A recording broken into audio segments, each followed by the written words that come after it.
Europe 1. Historiquement vôtre. Olivier Pouls est avec nous pour nous alerter sur le fait qu'il y a taboulé et taboulé. Ouais. Pas la même chose, Olivier. Absolument. Est-ce qu'il vous arrive, alors que vous n'avez pas le temps de vous faire à manger, de descendre rapidement peut-être au supermarché, de vous acheter une barquette de taboulé? Ça m'est c'est arrivé. Oui. Et vous pensez que vous mangez du taboulé? Non, je dépend. sais que c'est parce pas. que c'est marqué dessus. Ça dépend. Si vous allez chez Noura, À l'épicerie du Montmarché, dans le coin libanais, Ouais. c'est du vrai taboulé, c'est vrai. alors, Ah oui, c'est vrai que c'est l'épicerie libanaise, oui. oui. Mais avec les Évidemment, néons un peu chic. violets, là. Oui. C'est ça, Mais ouais. de très bonne qualité. Oui.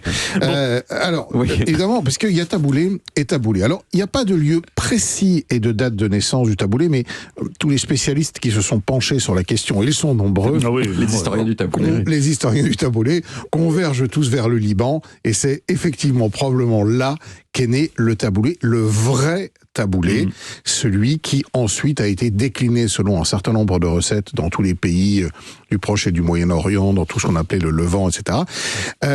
Avant le 15e siècle, le taboulé est composé essentiellement de persil, qui est vraiment l'ingrédient phare du taboulé, de menthe, d'oignon, d'huile d'olive et de boulgour. Vous remarquerez qu'il n'y a ni semoule, Non. ni tomate. Alors la tomate, elle arrive plus tard, elle arrive à partir du 15e siècle globalement, et elle va évidemment permettre d'agrémenter le taboulé, de le décliner selon d'autres méthodes. Mais le vrai sujet qui nous intéresse aujourd'hui, c'est le boulgour. Alors le boulgour, qu'est-ce que c'est ? Le boulgour, c'est un sous-produit du blé tendre qui a été débarrassé de son enveloppe, qui est pré-cuit, concassé, puis séché au soleil. Ce n'est pas la même chose que la semoule. La semoule, c'est du blé dur qui a été moulu, en quelque sorte. C'est le stade avant la farine. Et l'arrivée de la semoule dans le taboulé, c'est quelque chose de tout à fait contemporain, et on le doit essentiellement à l'industrie agroalimentaire. donc Pourquoi ? vous êtes très contre, en fait. Alors, ça peut être bon, il faut le reconnaître, hein, mais pourquoi ? Parce que ça permet d'avoir un produit qui ne coûte pratiquement rien, qu'on va hydrater fortement, on va s'amuser à rajouter quelques petits produits dedans, Et et d'où donc les belles de vous marges. vendre extrêmement cher oui, oui. une barquette qui ne coûte pratiquement rien à produire. Alors que si vous faites un vrai taboulé libanais dans les règles de l'art, il y a un coût de production qui est plus élevé, et donc forcément, vous êtes obligé de le répercuter. Donc Alors, vous êtes taboulé canal historique. moi, je suis taboulé canal historique et version originale, et je vais d'ailleurs vous donner voilà. la recette de la version originale, dans laquelle vous verrez, il n'y a pas de semoule, il n'y a pas de raisin sec non plus, ni tout ça. Alors, la base, c'est le Si, persil. plus rien. Ah, non, mais d'ailleurs, on a quand même pas mal de choses. C'est Ce du qui est persil, très quoi. important, c'est le persil. Du persil plat, et non pas du persil frisé. De la menthe, donc 2 bottes de persil plat. Il faut y aller, il faut qu'il y en ait un maximum. Prenez une botte ou une demi-botte de menthe, 2 oignons, parce qu'il y a de l'oignon cru dans le taboulé, on en parlait tout à l'heure, ça peut laisser quelques petites séquelles. Plutôt rouge, hein, de buccales. l'oignon rouge. De l'oignon rouge, c'est Oui. parfait, parfait.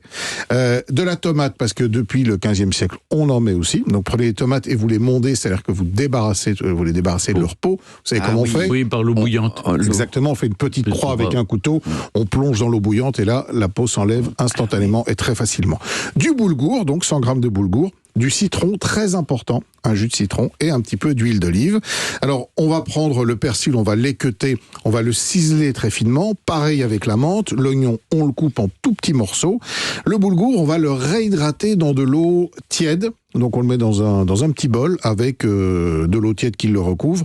Ça dure à peu près un quart d'heure, 20 minutes, donc il va grossir, vous pourrez l'utiliser. Puis on va réunir tous les ingrédients en arrosant très généreusement de jus de citron et ensuite avec un filet d'huile d'olive. Et là, vous avez le vrai taboulé original. Taboulé, il faut dire, ça veut dire originellement assaisonnement ou épicé.